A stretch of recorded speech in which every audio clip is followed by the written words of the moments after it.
Hello, and thanks for tuning in to another episode of The Director's Cut, brought to you by the Directors Guild of America, featuring today's top directors sharing behind-the-scenes stories of their latest films and insights into the craft of directing.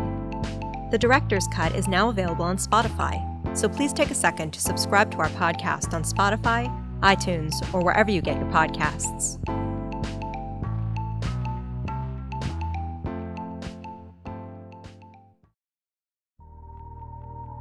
This episode takes us behind the scenes of director Fede Alvarez's new crime drama, The Girl in the Spider's Web. Based on the best-selling novels by David Lagercrantz and a follow-up to David Fincher's 2011 English-language remake of The Girl with the Dragon Tattoo, the film follows Lisbeth Salander as she hacks a computer program that can access nuclear weapons across the globe. Soon, she and journalist Mikael Blomkvist find themselves caught in a web of spies, cybercriminals, and corrupt government officials. In addition to The Girl in the Spider's Web, Mr. Alvarez's credits include the short film Ataque de Panico, the horror fantasy Evil Dead, and the cat and mouse thriller Don't Breathe.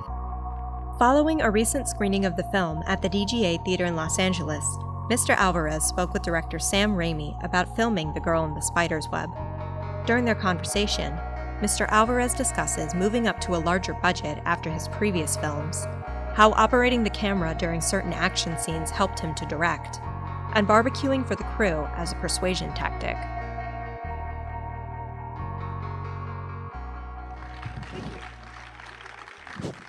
Hello, ladies and gentlemen. Thank you for coming out tonight. I'd like to introduce my good friend, Fede Alvarez. Hey, our director. I did. Thank you for coming. Thank you for staying. Well, Fede, the movie's awesome. Thank you. Brilliantly directed, and I think Claire Foy gives the performance, maybe the best performance of her career, I think, as Lisbeth. And I love how powerful she was, and yet incredibly vulnerable, broken. And I thought it was really rich to find a character that engaging and that complex in this, noir action thriller. It was very, very unusual. It's kind of reminds me of Sidney Pollack's thrillers of years ago. But anyways, I thought this story was really smart and sexy and always seemed to keep one step ahead of the audience. And it was very complex with all those storylines and characters. To date, your movies, though, have been simpler storylines, although stylistically incredibly complex. Their narratives have been much simpler, from your Evil Dead or even Panic Attack, The Short, or Don't Breathe. Much smaller cast, simpler storylines. How was it to orchestrate these complex characters and storylines in such a spider's web of storytelling? How was it? First of all, of course, thank you, Sam, for doing this. And giving me a career in Hollywood. Sam gave me my first movie, and we made two movies together. This is the first time we don't make a movie together, which is a shame, but we will again. And thank you, of course, GGA, and for hosting tonight. It's a privilege. It's really amazing to be up here. How do we do it? I mean, it's scale, as I think any director that went from smaller movies to bigger movies knows. It's not a relevant term, I think, in terms of film. At least for me, it's I realize making Don't Breathe particularly that a camera moving down a hallway, a tight hallway, may have the same impact and emotional depth visually that a camera moving between the buildings of New York up a street and on the buildings. I mean, the imagery and what that can create is exactly the same. So we tend to believe, well, a camera flying through on top of cars in New York will be bigger than a camera flying at a floor level in a hallway, but visually what it creates, the depth, the shapes, kind of similar. So it doesn't really, for the audience it's the same, the scope is the same. So storytelling wise, even here there's more characters and it's a bit more complex. In my other movies, particularly Don't Breathe, was kind of a tangle of moments and situations, the characters running around different places, and it requires on a script level it's kind of same level of complexity of the moving parts and which part connects with what, and one might be two plot lines like converging in one place, and the other one might be in a smaller movie, it might be a character running through outside the house and the other one inside, and then they meet on the backyard, and it's exactly the same in a way. It's just like scale. Is a relative term, I think, when it comes to the movies. Then obviously the handling the making of it, it's different in a way, but hopefully we have more resources here than we had on the last movie. But a day of shooting is a day of shooting. I guess is always kind of the level of complexity of that didn't change, but it was definitely a challenge. It was a big learning curve for me, like to really go from something like Don't Breathe or Evil Dead, which was me running around hallways with a camera, to suddenly going to these landscapes and being outside for the first time, really, not indoors. It was a big challenge, but it's for me. It's all I look out after every movie is to learn about the craft of filmmaking, which is something that I'm deeply in love with, a lot more than even movies itself. It's just a craft of making film and every aspect of it. It's just something I'm so passionate about it, and on each one of these movies, you learn so much just by being exposed to every challenge every day, and you succeed and you fail and you learn and learn, and that's the bigger the movie, I think, the more you learn out of the process of doing it. So that was a big takeaway from me. You mentioned that you're outside now with this one, and there's a lot of snow in this picture, a lot of cold settings, and I love that mountain environment. I love the locations; they're beautiful. But I want to talk about the snow. Was that the first snow picture you've shot? Yeah. I had any snow in the other ones? No snow. The other ones are all in Michigan, and we choose, not the snow in Michigan. What were your new challenges dealing with snow? It's a nightmare. Has anybody worked in snow before? It's a nightmare. I know. Because you step on set and it looks beautiful because the snow is pristine, right? It's just white, beautiful carpet. No one has ever stepped on it. You make one take, it's over. Bang, it's all it's footsteps everywhere, and the reset time takes forever. Like you cannot take back, and you never manage to take it back to how it is. And even when you do, then some PA runs to get a coffee and just run through the set and just like boom, destroy the whole thing. And it happens every time, every week. Someone will just make the mistake, or even the director sometimes, like the idiot walks in to give some direction, and you're like, oh, sorry, and you just destroy the whole set. It's just really a nightmare. Like every time there's snow, and plus the temperatures are freezing beyond. Like, I have ever experienced. I mean, I never been that bridge in the movie when the bridge goes up. That it starts snowing as per script. It really needs to start snowing when they reach the bridge, and it actually did.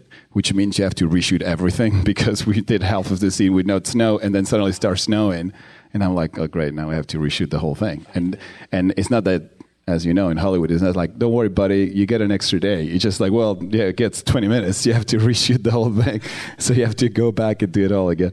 So, yeah, not doing movies in the snow again, like in any time soon. Did you have materials on set to fake falling snow also? Yeah, they have the snow candles that they call. It's just like this ash they put in a bucket and they swing it around, and then you have this kind of very light snow, and there's some CG snow, but very little amounts of just snow in the air that's CG. But there's all sort of crazy things. I love that. I love, again, part of the craft of filmmaking. Just love to see the special effects team like creating a million ways to do snow. It's fascinating. I know. Isn't that interesting how they've got so many ways, good mechanical effects teams, to do snow? He's mentioning ash and CGI, obviously, but some other ones that I've had the chance to work with are when there was a long shot, this snow guy I worked with on a movie called Simple Plan says, oh, I'm not going to use that ash for this. I'm going to use a foam. So they foam in all these cars to make it seem like big banks of snow. It's really fast. This machine puts it out. Or if it lands on the characters in a close-up, my snow guy would say, his name was Dieter Strum from Minnesota. He said, no, I'm going to use real ice for this because you want to see it melt on their shoulders. But if it's like a medium shot or a little further back, he uses that ash. Yeah. Or like, I think potato flakes. He was also using those sort of things. The problem is they always get in the eye, and the guy's eyelid in the middle of the close-up, right? So suddenly you're like, should I cut or just let him finish? I'm never going to use this. He has clearly a piece of ash in his eye. Like it's just a little bit of a nightmare for sure. Speaking of effects, and this is more like a makeup effect question. I love when Mikael Blomkvist comes into that arcade and there's a guy behind the glass and he sees what he thought was a spider tattoo on him. And later in the back room, he shows what the spiders did to him. And he takes off that appliance. And it was shocking how you did that. I didn't know, how was that done? Makeup effects? It's a combination, yeah. It's based on reality. We had a reference of a man that had face cancer and really had cancer ate on his face, so he had a prosthetic that was made out of his son's face that matches his nose. So he could remove those two pieces just like that. He had a hole in his face. So that's that. But we didn't get that guy to play the role. We just did a combination as VFX and makeup effects. So he does have a nose that he removes. But then he had a blue nose, and then the fantastic CG artists did the rest of just digging the hole and put everything there. It's a nice movie. It's one of my favorite moments of the movie because I like that kind of stuff. So on set he's taking off a makeup appliance, and there's blue there. Yeah, there's blue nose, and so once he takes the nose off, I see. Just a few cuts, so it's like 3 different stages. I think we had to do the scene. Once we're done until one point, he leaves for an hour, and then we wait around and we do coverage on the other side. It was all this combination of how to, like always, like you have very little amount of time on the day to do a million things, but yeah, it's a combination of makeup and visual effects. I was super impressed with the choreography of the action scenes. I had seen you do brilliant action scenes in a much simpler way before, but you really handled all these. I think there were Swedish police cars and Lisbeth on that really cool motorcycle when she comes roaring out of her building, and they're trying to block her, and they keep cornering her, and she finally heads off that dock and lands on the ice. It almost breaks, but she keeps going. It was really cool. How did you, as a director, choreograph that? You must have used storyboards. Yes and no. I don't. Maybe I should have, but I don't. I do storyboards just to help the team to have an idea of what I might do on the day. But it's always that what we might do. I have learned through the movies really to never really lock myself down to a storyboard or even let everybody know that that's what we're going to do, because then you decide to do something different, or then the sun is in a different something has changed. Not the sun will be different, you know where the sun's going to be, but there's always going to be something that you can only tell on the day for me. And on the first movie I was more like, oh, I wish I could turn around now, and everybody's looking this direction, I'm looking over there thinking, oh, this would be so much better if I turn around now, but they're gonna hate me, they're gonna kill me, they're gonna riot if I don't. And you go, then you just do it the way you had planned, and there wasn't a storyboard. Then by the second movie, after Evil Dead did great, and I was like, oh yeah, maybe I can do what I want. And then on the second movie, I was a producer on it, so I was like, yeah, this is my way or the highway. So it wasn't my attitude, but I was closer to. I really learned to go in when we show up on a date and we decide to change everything around. Like I will do it. Like one of the best shots on Don't Breathe for me, which is when the camera enters the house for the first time. It kind of shows you every piece that's going to play part in the movie. That wasn't planned. There was no one was going to do it like that. It wasn't on the script. It was just something that. By lunch, I realized that would be a great way to do it, and we changed the whole plan. And me on my first movie, I would have done it, just out of not because I thought it would be rude. But then by the second one, I'm like, that's my responsibility is to give everybody involved in this movie the best movie I can, and to make everybody that work in the movie can be proud and say like, oh yeah, I work on that one. And so I have learned to kind of let go of those plans, and if I have to change everything, to really change it. And you pay the price if because you don't have more time. No one gives you more time, right? So, yeah. and I don't go over time really. I like to finish in time every day. So much again, in this movie I probably went over 1 hour one day. That's it. I really try not to burn the crew and go over time, and the only times if I go over time, like I did 3 times, I mean, not over time, like I stayed longer, it's because I'm cooking for the crew. I did 3 barbecues for the crew. Like if I'm from Uruguay, we do barbecues, and I barbecue for 120 people 3 times, just myself, just fire and meat and cooking, like staying 6 hours after. So I really there's a lesson that Rob Tapper, your partner, told me on the first movie. He said, "Fede, you want that crew to root for you. That's the only advice I can give you." He said, and I always been trying to do that, to make sure that the crew is on your side and really trying to push hard. I mean, this is a movie that was made really, if you take out the fees of producers and stuff like that, with like $30 million, and I believe it looks bigger than that, is because of the will of a crew that really wants to keep pushing and really want to go for the thing. So, anyways, I don't do storyboards. Well, I've had your cooking, and so when you cook for the crew, is that when they've been good or bad? It doesn't matter because it's pre-scheduled, I think. No, it's when I want them to be good the next week, usually. Okay. When there's a tough week coming. Understood. Yeah. That confidence that you talk about recognizing that the light is good and wanting to change the plan, does that come from your growing closer collaboration with your director of photography? I know this is your fourth collaboration with Pedro Luc Brioso. Yep. And does it come from your confidence that he will understand and accept these changes like that?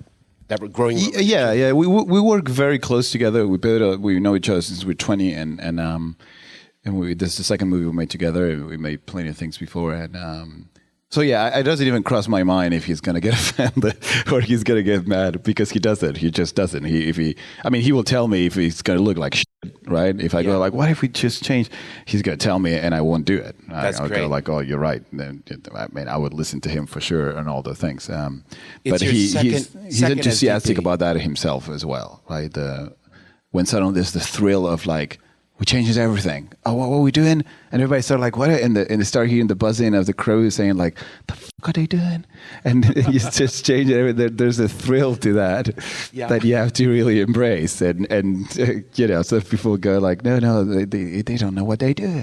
But it's not the case. I think after you do things that you capture in camera that everybody thinks is insane, I think it's the key of what we do, I think, in a way. I mean, there's one shot in the movie, I don't remember, like, it's the beginning of the third act, and she's being taken to this room where they're going to open that computer, and there's a spider on a beam, and the camera is looking at the spider, and then slowly the camera starts dropping, and the spider starts dropping with the camera, and the spider kind of goes behind the beam, and we pull focus to her. That's a real spider. That real spider that was there, and someone was there, like, we go to CG, and I was like, let's not do the CG spider. Let's give the spider a shot. He came all the way here, like she's ready to work. Let's not fire her just yet. Let's just put the spider there. And my AD was like, you're crazy. You're just gonna burn through half an hour with your little spider in the camera. And I was like, let's just give it a couple shots. We can always. And everybody rolls their eyes. Everybody, and because they're right to roll their eyes. They're right. It's retarded. Why would I do that? Why would I try to get a spider to act and move down? It's just never going to work. But I'm like, I'm an optimistic, and I'm like, well, let's just do it. Let's just put the spider there and just give it a shot. It's got to go somewhere. It's just not going to stay there. It's going to go somewhere. Maybe there's like 4 directions it can go: up, down, left, right. It might go down. Like 25% chances we'll get it. And we went there. We wait like literally 5 seconds. We're rolling, and the spider started going down, and everybody started booming down. Start going down. The spider goes there. We rock focus. Great shot. Beautiful. I mean, you would have planned for that, or would even ever say to someone in pre-production, well, the spider shot, we're going to do it for real. I'm going to have a spider there, and we'll take what it will take. You get fired right away as a director. The studio finds out that that's how you planned to do it. You will never do it. But on the day, if you can afford to make a fool out of yourself by having an idea that. And even at the end, because the shot, it's not that you watch the shot and you go like, oh my God, masterpiece, now the movie's great. Like, no, it doesn't change anything. But for a director, I think it's those little pleasures of like making those shots work when they come from something that it would never make sense, that give me a lot of joy, at least. Because that's what I try not to lose on this bigger things. What got me into this when I was a kid, which was bringing the camera to something and try to tell a story with it, right? So stuff like that, all that, it's a thrill for me. It's a thrill, and I have learned to not care if it didn't work. I'm like, well, what do I know? I'm an idiot. That's it. It didn't work. That's it. I'm not worried about like, oh, they're gonna think it's just. I'm over that part now. Maybe, and that's I guess it's healthy. It's better for me creatively, at least. I know how meticulously you plan your shots. First, starting with a script. how meticulously you plan the scenes and the dialogue to work like clockwork, and then how you, when you do decide to design the shots ahead of time, how well they're designed to work with one another and how well things are set up and therefore pay off. So is it a special thrill for you when you capture something like that on set that you hadn't planned, not that you hadn't planned, but you hoped for, like a great performance, but you didn't know for sure till you found it? Is that one of the thrills? Yeah, for sure. I mean, because I think and it's been said many times that a lot of the best things in film usually is an accident, something that you couldn't really plan for that, or there was no way you could have tell an actor to do exactly that, and it just happens. It just happens on the day. So to allow for those accidents to happen, I think is something that I'm trying to learn in every movie, to not restrict the structure of the blocking of the plan, to kill the chance for something magical or slightly different, but even in this, maybe I went too far with this one, but it's at the end. There's, like she asked, the whole deal of the movie, at least for me, was I never cared about that computer. It was all about the guilt trip of Lisbeth and knowing that Camilla eventually was going to confront her with what happened in the past, and deep down inside she knows that it's not about the fact that she ran away. She was just a kid, she cannot blame her for that, but she knew that it was because she never went back, or she, even as an adult, she kind of gave up on her and never made the decision to go back. And but the big question that Camilla asked is like, why do you save everybody but me? And on the script, it says something different. The answer of Claire was different. And on the day, Claire was like, I don't think I will say that. I'll say that I couldn't, and that will be it, right? So I'm okay. You're freezing to death on this cliff. Like, actors always choose the most dramatic moment to tell you they're not going to say the line, because I learned, I didn't know this. I learned it the bad way on this one. It is brilliant, actually. The really good actors know how to do it, and I'm sure you know this. If they tell me because I do, like I'm naive and inexperienced. In pre-production, I sit with the actor. I go like, here's the script. We go through all the thing, and I'm going like, is there any line you don't want to say? Is there anything here you disagree, like really disagree with it? Let's just figure it out now. Great. And usually in the good ones, I learned this one. They go like, no, I think it's brilliant. It's just, I love it. Little did I know that they do it because obviously in that moment, they have no leverage. If they tell me I don't want to say that line, I'm going to go like, well, that line, let me tell you about that line. And I go into some story about how brilliantly we came up with that line with a writer or Dana. So and the actor cannot say, and won't be able to do anything more than say, okay, that's that. And you haven't started shooting the movie yet, so you can fire them. You can go, well, if you don't like this, maybe we shouldn't make this movie together. You can fire them. So they don't say anything pre-production. They wait until you're in the cliff, freezing to death. And you're like running out of time, and I want to get the sun right there when it's like, and now, and I go like, I don't think I'll say that line. And at that point, they just have you by the balls. There's nothing you can do. Just suddenly hold the leverage you have in pre-production where you can just fire them or do whatever you want. At that point, you're at their mercy, right? Which is beautiful. And I love it. And Claire, it's not that she does that. She's a brilliant actress. She was great to work with. It's just they're really good at how to get you there. So anyways, so she gets to the point and she's like, I'm not going to say that line. I agree with her logic, totally agree with her logic of why not. And she had a point. And I'm like... she says, I'm just going to say I couldn't go back. And so I go to the other actor. That's what I do. I just go to, I go like, thank you. Just go to the other actor. I go like, okay, when she doesn't want to tell you why, just keep asking her. Why? She's going to say I couldn't. And you're just going to ask her why. And I'm going to keep rolling until she gives you an answer. So we did that. And Sylvia Hoeks, who plays Camilla, goes like, why? She was like, I couldn't. And she gets very emotional and she started getting very emotional. And Camilla started pressing her like, I need to know why. It's not in the movie. We cut all the long asking. Eventually, Claire realized, I have to give an answer here because Fede is not going to cut. And she keeps asking me why. I need to find it in myself why. It's not script. I don't want to say what the script says. So, she has to find something.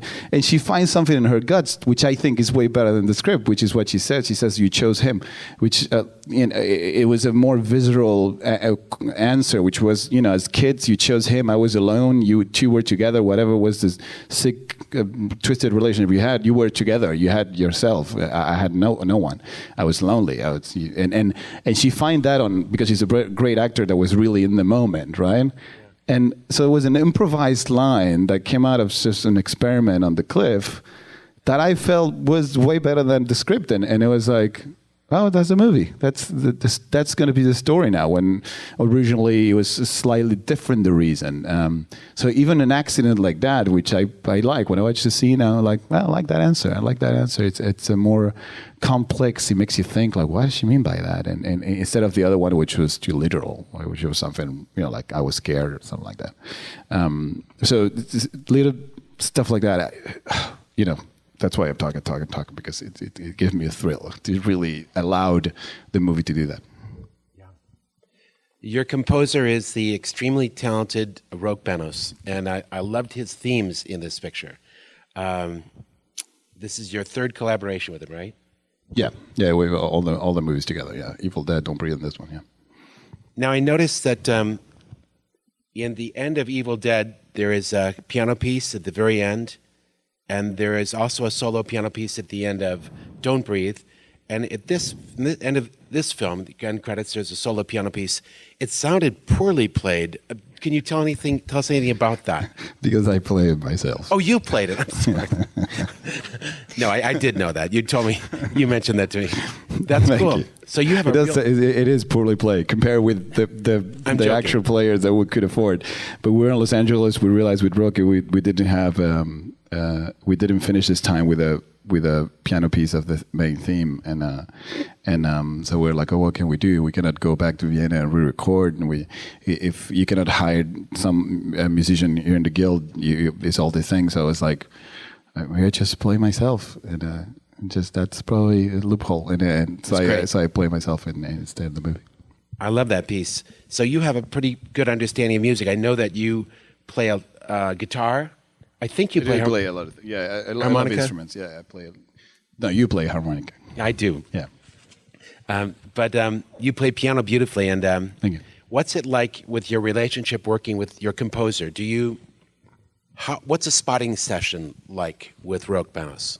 We work very close together. I mean, we sit in front of the film, and we have a piano in front of us, and a lot of the conversations are actually not in words; they're music, because we both play, and so it becomes easier.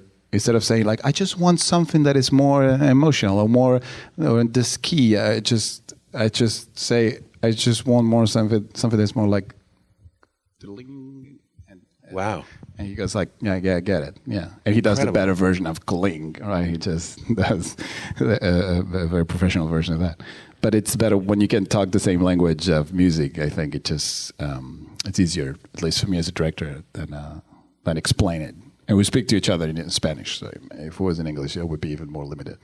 But yeah, we really do it together. And he has allowed me for that. And I'm eternally grateful to him, because we sit together at the piano, we enjoy the pieces, we change things together, or I move to the piano and I play it in a way that I think should be, and he reinterpreted that. So it's a very close collaboration with him and the way we made the movies. Yeah, it worked beautifully in this film. The music was just fantastic. I love the intimate moments. I love when the action kicked in. There was a driving piece, and there's so many different feelings of the music, from intimate to grand. When had those beautiful was that a helicopter that, when we're following the motorcycle into that tunnel toward the structure at the end, I don't know what to call that structure. Yeah. It was so cool. Yeah, we did. We shot the movie in Alexa 65, and we wanted all the aerial stuff in Stockholm to be actually Alexa 65, and the only way to put that camera somewhere is in a helicopter, because it's crazy heavy. And I did handheld camera in this movie with that camera, and I hurt my shoulder, and I'm in pain right now, literally, because I got a bad shoulder injury, like trying to just running around everywhere. And all those action sequences, I'm with the Lexus 65 on my shoulder, like operated. It's just insane. I will never do it again. Have you always shot your own pictures? Portions of them? No, I used to. And on Evil Dead, I was like, I cannot do that. I mean, these people are way better than I am, and I'm not gonna do it myself. And then on Don't Breathe, I just did a little bit of it in some moments. And then on this one, I felt for the action stuff, it was good for me to go back in it. And definitely the camera was way better than the director is always like that. But there's just that you'll be more precise in doing exactly what you want, I guess, if you do it. And I don't do it all the time. I just do it in some particular moments. If the cameraman is fine with it, I always ask their permission, and my DP, if there's a shot in particular that I want to take a stab at, they will go, sure, and I'll go for it. But I did a lot of it on this one, a lot of the action stuff, and some other parts where I just want to be there myself with the actor. I want to be close to the actor and almost be face to face with the actor. It's a great thing to have the camera. But again, it's. Like I was saying at the beginning, I love the craft of making the films, and this movies. I realized in the first one that they're designed in a way that if the director doesn't show up, stuff will get made anyways. You know what I mean? Yeah. It's a good production will be designed in a way that if you're sick, they will shoot everything that needs to be shot that day, in a way that we'll probably find terrible, but it doesn't matter. Like the machine has to keep moving. So if the director wants to stay on their tent and never step out, you could, right? You'll talk through. I mean, I heard some directors do that. Just talk through their AD and they communicate to set what they want and stay there. And I don't. I really have to be there physically and be with the actors and be on the floor, like looking up with the camera and like dragging myself through the mud with them and really be there physically. Otherwise, I don't understand the story. Otherwise, I wouldn't understand what the actor is going through if I'm not physically there. Right? Yeah. And I know exactly what you mean. And shooting the picture as a director is really, I've done that a few times, and you're really there then. I mean, you're in the scene. You're a participant. You're watching the actor. You're looking to see, does she make the exact proper eye line?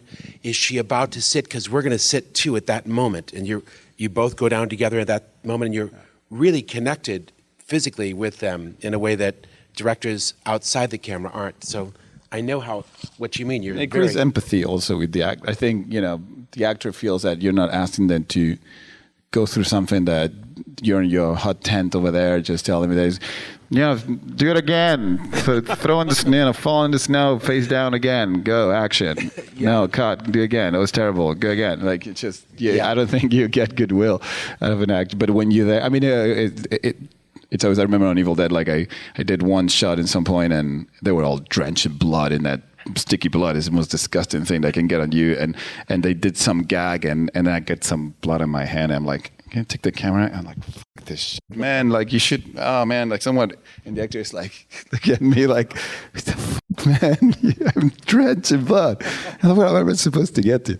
But you learned, look how what it really means to be there and suffer what they suffer by being with them there. So I think it's a good lesson for us directors to lose the comfortable chair and be there. And I try to do that more and more every day. So you mentioned some intimate stuff with Roke. How you guys sit at the piano together and feel out the sound of the scene. What happens when he goes away then, delivers a piece to you and plays it, and if it's not right, what is your communication with him about why it isn't right? Does it go back to music, or is it more dialogue at that time? I think by the point it's more like what it does to the picture, right? Like what it's conveying. What if it's still the same story I'm trying to tell? So sometimes it happens that suddenly, which is just something becomes too plotty and is distracting from what I want, or is not emotional enough, or things like that. That made sense at the time.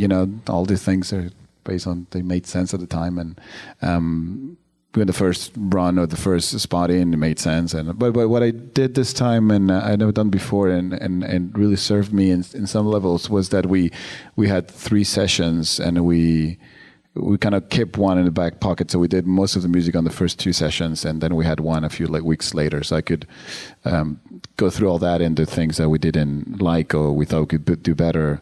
We rewrote them, and Roque went again and wrote the pieces that we needed, and went back to Vienna and did an extra session there. So I think it's good too. And it is cheating for me. I have, maybe because I'm an idiot, but I don't reshoot.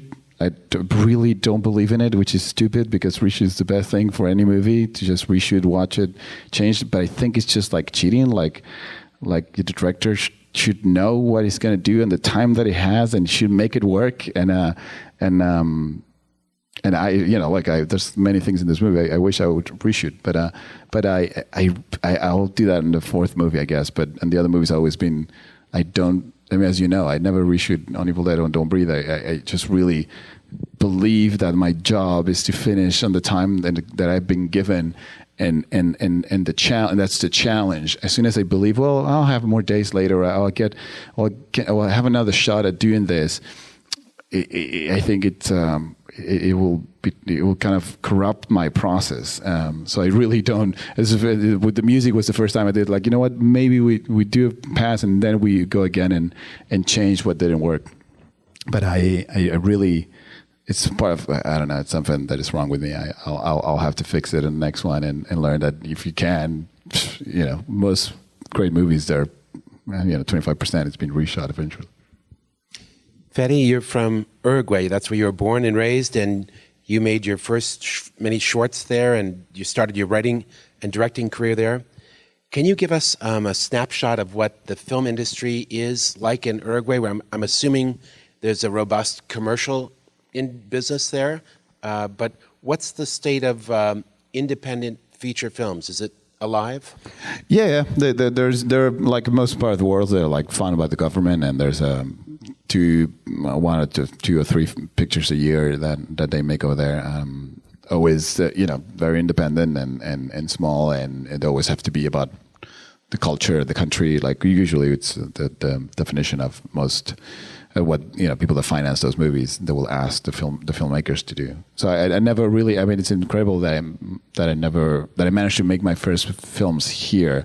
I don't think I would have never been able to make movies. I mean, who knows? But what I was doing was completely made no sense. For the shorts, I mean, you've seen them. They're The Great Panic Attack. They were more Hollywood-esque than anything else, and so I was kind of the black sheep in Uruguay in that way. Like they were like, what is this guy doing with these things? Like he's not aware that this is not Hollywood, and no one ever in the history of the country made it to Hollywood, so it's not going to happen.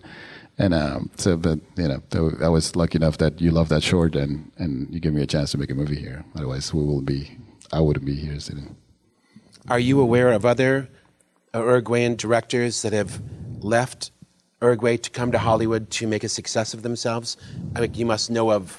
No one does it. No, it's not a thing. I mean, I think it's apart from, not in Uruguay, in most part of the world. I mean, I don't think people do that. Do they? I mean, I'm sure they do it in America. Like, you're a filmmaker in Wichita, and you go, okay, I'm going to Hollywood because people tell me I'm good at this. But not in Uruguay, which is great, by the way. I mean, it's just something that I think it has served me well, the fact that I growing up making short films, I never thought it was a chance or a possibility to work in Hollywood. Or to work, to really, or even make films for a living. It was good. I grew up thinking, if I do this, it's because I like it, and that's it, and it's always going to be a hobby. And if I decide to keep doing this, I'm never going to have a penny, and I'm going to be broke all my life trying to make a movie. And it was a question, like, do you really like it enough to commit to that? And I said yes, since I was 7 years old till today. I kept saying yes. And so I think that here it happens a lot when I talk with students. There's a big distraction. Because they're in Los Angeles, it gives them the illusion that it's possible. And if they do the right short, if they do the right thing, they will get them through the door, and they will get that deal. And oh man, and I think that will also corrupt your intentions of what you really want to do as a filmmaker. And for me, at least, it helped me to be in Uruguay that there was zero chance, like less than zero, because they had people that didn't even try. I mean, I couldn't ever afford a ticket to Los Angeles to go and try. I was lucky enough that someone liked the short and flew me over. But it's never it's never a possibility. So you stop thinking about it. You just shoot and tell the stories that you can, how you can, and that's it. When you were starting out in Uruguay, what were the big roadblocks for you as a young filmmaker? What was difficult? Could you get the equipment, or you couldn't? Maybe you get the equipment, but had not enough of the right crew or actors? Or? We had a Super 8, not the Super 8, the actual Super 8, the VHS that we call Super 8 VHS, which is this kind of tape, small tape. Yep. And we edit on camera. We just that's all we had and that's all we needed.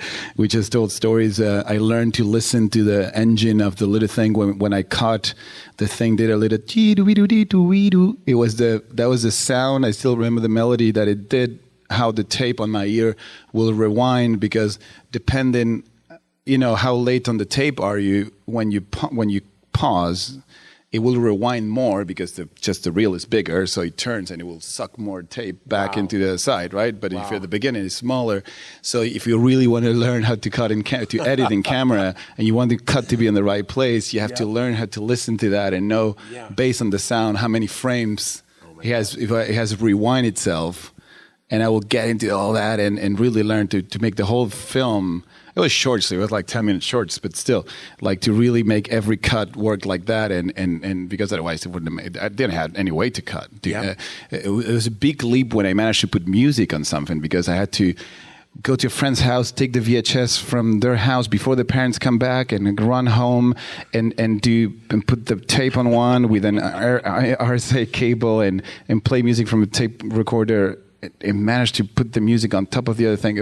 We had no money and no resources of whatsoever. I mean, everything we did was kind of borrow or really taken from our parents before they came back from work, because they wouldn't allow us. I mean, that camera we used was from a friend's house, from a friend's parent, and he would never allow him to use the camera.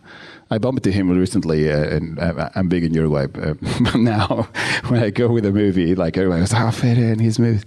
And I told him, I made a career out of your camera that you'd never let your son use. And he was like so proud. Now, he was like, if it was up to you, would have never let us use it. So it was always everything was a roadblock in a way, right?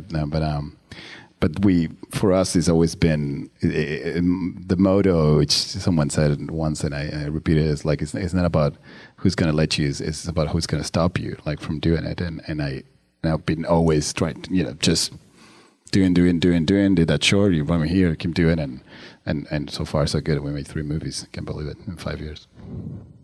Incredibly impressive. Well, I've got one last question for you, and that is for our young filmmakers out in the audience tonight.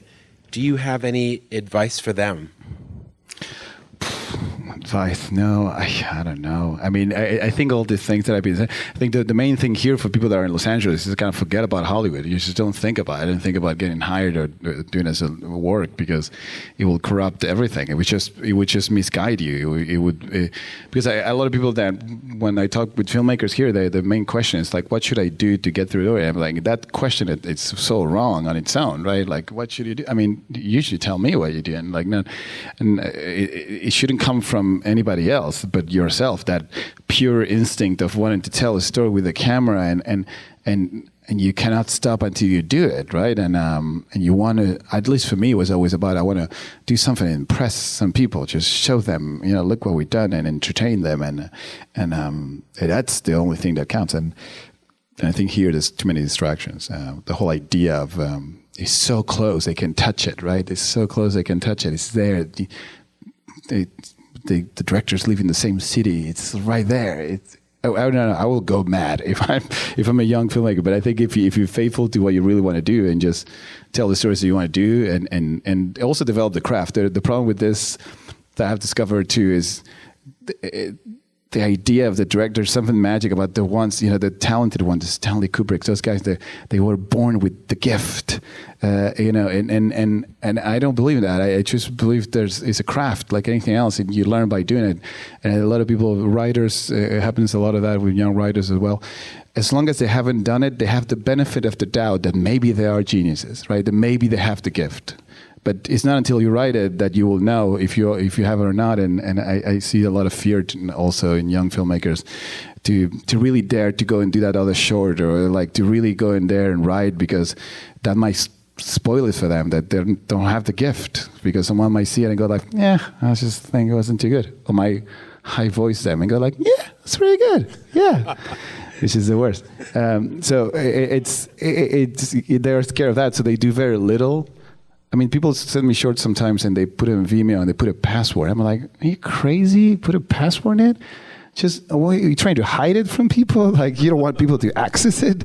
You want to share it to the world. Like, put it there, put it everywhere. Like, it doesn't matter. And I think is that fear of like, oh, maybe they, the next one will be better, or like, and I think you have to do. And I mean, I've been lucky being able to be into it since I was very, very young, and have spent all my teen years not going out and not dating many girls, and just being with my friends, like all boys, like with the camera, like telling stories. So I've been lucky of developing the craft by doing it. That's all it is, I think. And then eventually, people have the gift of like having something to say, I think, or really having a point of view in the world that is unique.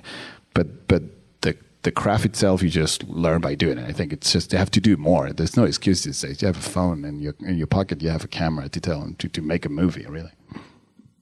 Well, thank you so much, Fede. I'd like to thank the Directors Guild of America for allowing us the theater and the opportunity to see the film tonight, and Sony Pictures for giving us the digital print, and to this great director, my good friend Fede Alvarez, for his incredible skill and expertise. Thank you.